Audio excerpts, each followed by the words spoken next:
अस्सलाम वालेकुम दोस्तों, मेरा नाम है अली उमर सर, हमेशा की तरह मौजूद है दाऊद और आप देख रहे हैं जिस वक्त क्रिकेट अवर अली शो को। कैसे देखने दो बनता है दोस्तों, आप लोग से बात करने जा रहे हैं, बात करेंगे आज आपके साथ टॉप न्यूज का सेगमेंट आपसे शेयर करेंगे। नंबर 1 पे आप लोग से बात करने जा रहे हैं, जो हमारे पास अपडेट आ रही है वो आ रही थी हांगकांग सुपर सिक्सेस के हवाले से।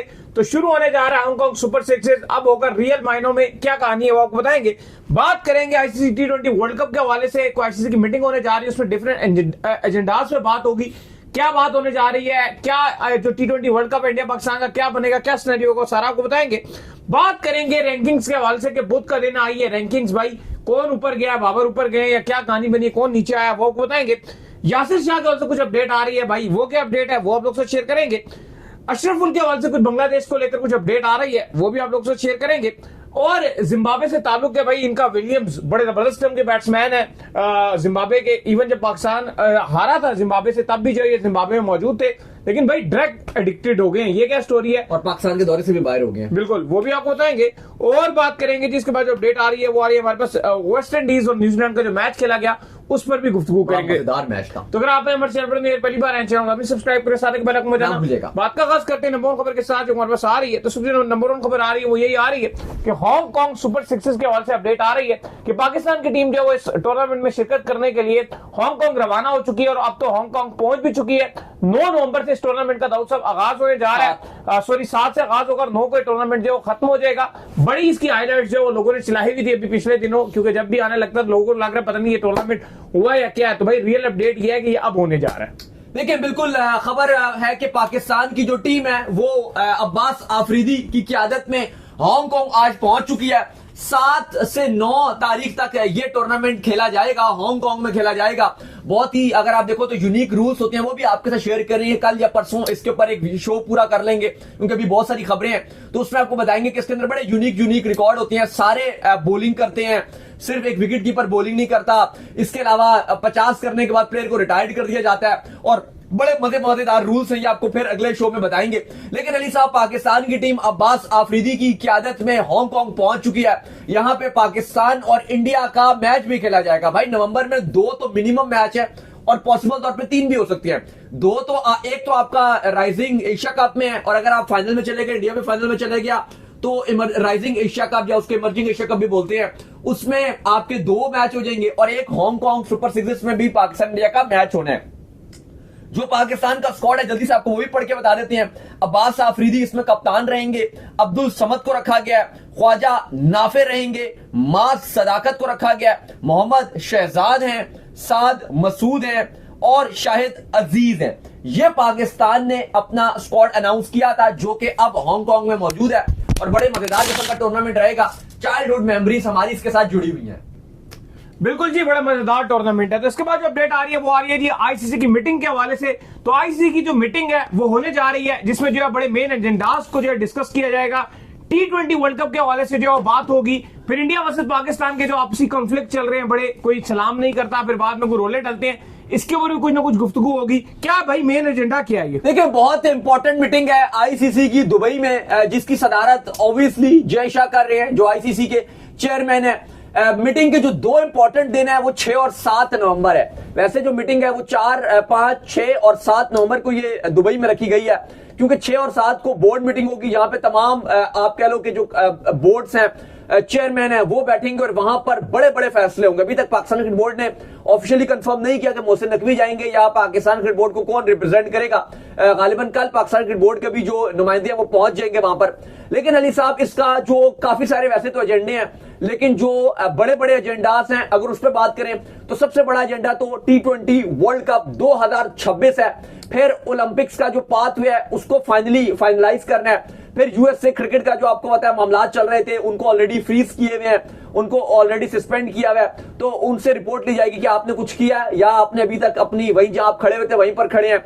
और भी बहुत सारे मामला होंगे। अलबत्ता इंडियन मीडिया लगातार ये रिपोर्ट कर रहा है कि वो जो एशिया कप की ट्रॉफी वाला मामला था और वो चीजें थी वो उठाई जाएंगी और मोहसिन नकवी को बैन कर दिया जाएगा, ये हो जाएगा वो हो जाएगा। लेकिन पहले इस बात को बता देते हैं, फिर आगे चलते हैं। ऐसा कुछ भी नहीं होने जा रहा। ना ये कोई रूल होता है कि एशिया कप का कोई मामला हो और वो आईसीसी वो मिड ट्रॉफी का मामला एक बड़ा डिफरेंट मामला है, ना वो आईसीसी सुलझा सकता है और ना वो आईसीसी के आप कह सकते हो कि उसमें आता है। हां, अगर हो सकता है इस मामले में तो एक चीज जरूर हो सकती है, क्योंकि सारे बोर्ड्स मौजूद होंगे, बहुत सारे बोर्ड्स हैं जिनका पाकिस्तान क्रिकेट बोर्ड से बड़ा अच्छा ताल्लुक है। उन्हीं बोर्ड्स का भारतीय क्रिकेट बोर्ड से भी बड़ा अच्छा ताल्लुक है। तो वहां बैठ के आपसी आप कह लो कि ऑफ द मीटिंग, ये ऑफ द रिकॉर्ड ये बात करके मना के इस मामले को सुलझा जरूर जिया जा सकता है, क्योंकि हम देखते हैं कि दोनों जो बोर्ड्स हैं वो बेशक जो भी आप बोलो, दोनों काम तो कर रहे हैं, दोनों क्रिकेट तो खेलते हैं। वो जो मर्जी चूरन बेचा जाए आवाम को कि हम क्रिकेट नहीं खेलते। 3 एशिया कप एक महीने में 3 इंडिया पाकिस्तान के मैच खेले गए, वो एक तरह की बायलैटरल सीरीज थी। वो महीना गुजरा अभी नवंबर में हांगकांग सुपर सिक्स में इंडिया पाकिस्तान का मैच, इमर्जिंग एशिया कप में मैच, 2026 T20 वर्ल्ड कप में इंडिया वर्सेस पाकिस्तान मैच। वो बच्चों वाली बातें हैं कि इंडिया पाकिस्तान का मैच होता नहीं है। तो वैसा कुछ नहीं होने जा रहा है जो इंडियन मीडिया रिपोर्ट करिए जी कि मोहसिन नकवी को बैन लगा दिया जाएगा, ये हो जाएगा, वो हो जाएगा। ये बच्चों वाली बातें। अगर आप अहमकों की जन्नत में रहते हैं तो ये वाली खबर को ऑब्जॉर्व करके खुद ब खुद खुश हो जाएं, लेकिन इससे कुछ होना नहीं है, कुछ भी ये होने नहीं जा रहा। जो आईसीसी की मीटिंग है, जो बाकी मामला है उसमें होना है। सबसे पहले जो T20 वर्ल्ड कप है उसके वाले से बात करते हैं। T20 वर्ल्ड कप 2026 जो बड़ा एक इवेंट है, यहां पर ऑलमोस्ट आप कह लो कि हतमी शक्ल और जो अप्रूवल है शेड्यूल का और ग्रुप्स का और जो तमाम अप्रूवल है वो दे दिए जाएंगे इस मीटिंग में। मे भी अगर आपको कि ऑफिशियली तौर पर अगर ये 7 तारीख को या 8 तारीख को अगर शेड्यूल अनाउंस नहीं भी किया जाता, लेकिन आप तक जो हम आपको पहले से बता देंगे 8-9 तारीख तक, क्योंकि हमारे भी सोर्स हैं बहुत सारे आईसीसी में, हम भी आपको बता देंगे और डिफरेंट जगहों में आपको ये चीजें आपको डिफरेंट आउटलेट से पता चल जाएगा क्या क्या नहीं होना, क्योंकि बीसीसीआई भी ये खबरें स्पेशली अपने जो कुछ जर्नलिस्ट है उनके साथ ये लीक कर देता है और हमारे पास भी कुछ हमारे भी सोर्स हैं आईसीसी में जो हम आपको शेयर कर देंगे। लेकिन जो हतमी फैसला है, जो ठिप्पा है आईसीसी का, वो इसी मीटिंग में लगा दिया जाएगा। श्रीलंकन क्रिकेट बोर्ड जो कि होस्ट है भारत के साथ, वो अपने स्टेडियम में काम कर रहे हैं। इवन कोलंबो क्योंकि वुमेन्स वर्ल्ड कप के मैचेस होस्ट कर रहा था तो उसको पॉज लगा दिया गया था, बाकी वो अपने ग्राउंड्स में काम कर रहे हैं। उनसे पूछा जाएगा, हाँ जी आपके ग्राउंड्स जो आप वर्ल्ड कप के लिए तैयारी कर रहे थे, वैसे बहुत छोटे छोटे वो काम कर रहे थे, लेकिन उन्होंने कहा था कि हमने कंस्ट्रक्शन वो कर रहे हैं, वो अपनी रिपोर्ट सबमिट कराएंगे कि जी बिल्कुल जी हमारा काम तेजी से जारी है, वो बात की जाएगी। बड़ा काम रह गया ना, नवंबर शुरू हो गया तो नवंबर दिसंबर जनवरी। हाँ, क्योंकि उन्होंने कुछ स्टैंड वगैरह, कुछ वॉशरूम्स वगैरह, कुछ मीडिया बॉक्स वगैरह, कुछ वेन्यूज के उन्होंने वो ठीक कर रहे हैं, 3 महीने तो रह गए। हाँ, तो वो उन्होंने कहा है 1-1.5 महीने में हमारा काम ये कंप्लीट हो जाएगा, तो वो रिपोर्ट देंगे। इसके अलावा जो T20 वर्ल्ड कप 2026 के वाले से बड़ी खबर है वो यही है कि नवंबर में पॉसिबल तौर पे इसका ऑफिशियली तौर पे शेड्यूल भी जारी कर दिया जाएगा, क्योंकि जब अप्रूवल मिल जाएगा तो फिर इसका एक प्रोसीजर फॉलो किया जाता है और वो ये होता है कि ड्राफ्ट बनाए जाते हैं। हर टीम से जो जो मैचेस होते हैं, जैसे पाकिस्तान का आईसीसी के साथ मैच है, इंडिया का आईसीसी के साथ मैच है, इंग्लैंड, श्रीलंका और बाकी 20 टीमें, सबको ड्राफ्ट दिए जाएंगे और 2 से 3 दिन में सारे जो बोर्ड्स हैं वो ड्राफ्ट को ओके करते हैं। तो फिर आईसीसी जो है वो पूरा बाकायदा तौर पे जो शेड्यूल है वो जारी कर देता है। तो जो ड्राफ्ट आगे 99.99% जो वो ड्राफ्ट होता है वो वही शेड्यूल होता है, तो हमारे पास आ ही जाएगा 7-8 नवंबर तक। अच्छा, इसके बाद जो बड़ी खबर है वो भी आपके साथ शेयर कर दें कि हमारे पास जो इतलात है वो यही है कि इंडिया और पाकिस्तान को एक ही ग्रुप में रखा जाएगा T20 वर्ल्ड कप में। चलो ये बात तो हो गई T20 वर्ल्ड कप के हवाले से। अब बात कर लेते हैं ओलंपिक्स के हवाले से, क्योंकि आपको पता है कि जो पिछली आईसीसी की मीटिंग थी जो सिंगापुर में थी, वहां पर यह कहा गया था कि ओलंपिक्स के हवाले से पाथवे बनाया जाए जहां पर 6 टीम्स होंगी।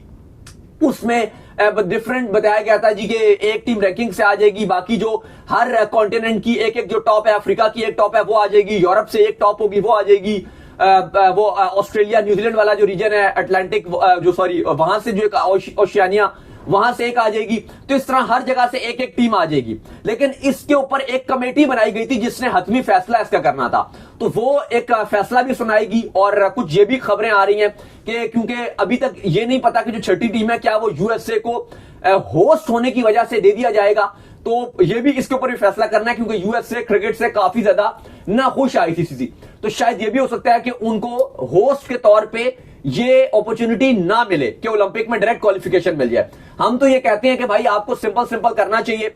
जितनी टीम्स, क्योंकि ओलंपिक एक हिस्ट्री क्रिएट होने जा रही है, तो जितनी टीम्स हैं जो वर्ल्ड कप जीती हुई हैं उनको आप एंट्री दे दो ओलंपिक्स में, और ये बनता भी है। इसमें आपका पाकिस्तान आ जाता है, इंडिया आ जाता है, ऑस्ट्रेलिया आ जाता है, इंग्लैंड आ जाता है, आपका वेस्ट इंडीज आ जाता है और आपका श्रीलंका आ जाता है। तो ये आपकी टॉप की टीम्स हैं और ये T20 भी अच्छी खेलती हैं, आप इनको एंट्री दे दो। अब ये जो दूसरा आईसीसी बना रहा है इसमें तो पाकिस्तान और इंडिया दोनों आउट है भाई, आ ही नहीं सकते, क्योंकि रैंकिंग में अगर पाकिस्तान टॉप पे आ जाता है तो इंडिया नहीं आएगा। फिलहाल चलो इंडिया नंबर 1 पे है, इंडिया तो आ जाएगा, फिलहाल पाकिस्तान नहीं। मैं एक बात कर रहा हूं, एक बात करूं, अगर चलो लेट्स सपोज अगर पाकिस्तान नंबर 1 पे आ गया तो इंडिया नहीं होगा, नहीं होगा, इंडिया फिर नहीं होगा। टॉप 6 में तो होगा ना, क्या इंडिया टॉप 6 में तो होगा ना? एशिया की कह रही है नहीं, एक टीम होगी। अच्छा, ये तो फिर नहीं हो पाएगा। फिर अगर पाकिस्तान आ गया तो इंडिया नहीं होगा, अगर इंडिया होगा तो पाकिस्तान नहीं आएगा। ये तो आपने शर्त लगा दी ना, क्योंकि नंबर 1 तो एक हो सकता है। एशिया से आप कहते हो एक टीम लेंगे, तो ये तो बड़ी अजीब सी बात है कि ओलंपिक इतनी पहली बार क्रिकेट को शामिल किया गया, तो आपको चाहिए कि इंडिया पाकिस्तान का वहां मैच करवा के बताया जाए कि कितनी व्यूअरशिप है, कितना बड़ा मैच है, दुनिया भर में एक मैसेज दिया जाए, ताकि फिर पता चले ना आईसीसी भी ओलंपिक्स की कमेटी को बताया, देखो जी हमने क्रिकेट डाला है तो कितना फायदा हुआ है, शोर मचा है, कितना शोर मचा है। लेकिन खैर ये उन्हें और भी काफी सारे मामलात हैं, उनके हवाले से भी बातचीत होगी। पीसीबी और बीसीसीआई की कोई इंडिविजुअल मीटिंग तो नहीं है, लेकिन हाँ जैसे मैंने आपको बताया कि जो इंडियन मीडिया रिपोर्ट कर रही है जी कि ट्रॉफी के वाले से बात होगी, ये हो जाएगा वो हो जाएगा, ऐसा कुछ भी नहीं होने जा रहा। लेकिन हाँ हल्की फुल्की बात जरूर हो सकती है, दोनों की दोस्ती जरूर करवाई जा सकती है। खैर इसके बाद जो अपडेट आ रही है हमारे पास, वो आ रही है रैंकिंग के हवाले से, और अपडेट ये आ रही है कि बाबर आजम के हवाले से भी अपडेट है और तमाम तर पाकिस्तान के प्लेयर्स के हवाले से भी अपडेट है, क्योंकि बुध का दिन है और बुध के दिन तमाम रैंकिंग्स आती हैं। ओडीआई की रैंकिंग भी अपडेट हुई है, टी20 की भी अपडेट हुई है, टेस्ट की भी अपडेट हुई है।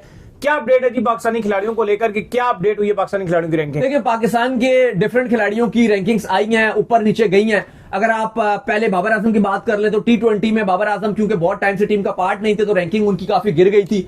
अभी उनको काफी दर्जे 10 दर्जे तकरीबन उनको तरक्की मिली है, 30th नंबर पे वो आ गए हैं। ओडीआई की बात की जाए तो बाबर आजम की 1 दर्जे जो है वो रैंकिंग गिरी है। इसके अलावा अगर आप साइफुद्दीन फरहान की बात करें तो उनको भी अपग्रेड मिला, टी20 रैंकिंग में उनकी भी अपग्रेड हुई है। शाहीन की ओडीआई की रैंकिंग जो है वो गिरी है, फहीम अशरफ की रैंकिंग जो है वो अपग्रेड हुई है। लेकिन बात वही है कि बहुत निचले नंबरों पे अपग्रेड हुआ है, यानी कि कोई 40वें पे था वो 30वें पे आ गया, कोई 20वें पे था वो जंप मारी है, तो ऐसी टॉप पे अपग्रेड नहीं हुआ। रिजवान की रैंकिंग थोड़ी सी गिरी है, लेकिन ऐसा नहीं हुआ कि बहुत ज्यादा आप ये कहो कि जंपिंग हुई है। लेकिन हाँ जो नीचे से थे वो ऊपर आ गए हैं, ऊपर से थे वो नीचे आ गए हैं। बाबर की टी20 में अप हो गई, ओडीआई में थोड़ी सी गिर गई है।